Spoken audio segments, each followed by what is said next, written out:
Sermon for 22nd Sunday of the year, 2020. For anyone who wants to save his life will lose it, but anyone who loses his life for my sake will find it. This can be a hard thing to accept, but we know what it means. If we want to get to heaven after we die, then we have to earn a place to go there. The disciples are maybe shocked when they heard these harsh words from our Lord. It means we have to decide what we are going to do with our lives, whether to enjoy our lives here on earth and not think about the future, or think about the next life and modify our behaviour here on earth. Monks and nuns who join monasteries and live their lives in strict obedience and poverty have already made a decision to focus on the future. They have made their decision and a commitment to forego the pleasures in this life for a better life in eternity.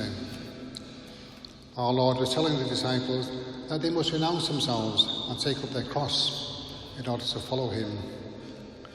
This conversation started with our Lord telling Peter that he was going to Jerusalem and that he was going to suffer at the hands of the elders and the chief priests and scribes.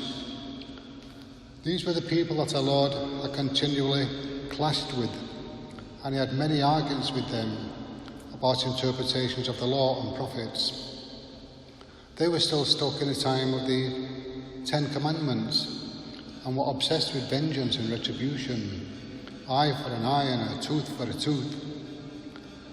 They had not moved on to the time of the parables of the prodigal son, all about God the Father loving us no matter what we did with our lives, and the Good Samaritan, how we should help our brothers in need.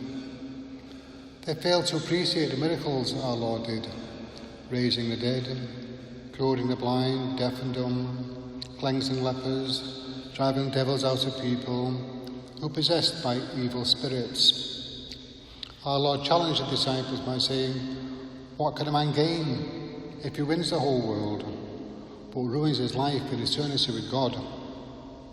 So we have to take this teaching to heart too, and ask ourselves what we are doing with our lives here on earth.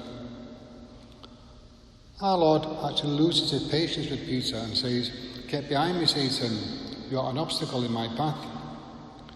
Peter was failing to understand the implications of this message, so we have to think about ourselves and how we can respond to this challenge. We have to take these words to heart and try to live our lives in accordance to this teaching. At the end of this monologue, our Lord promises that when the end of the world takes place, he will come with all his angels and each of us will be rewarded for our good behaviour. This is a promise, so it is up to each one of us to rise up to the challenge.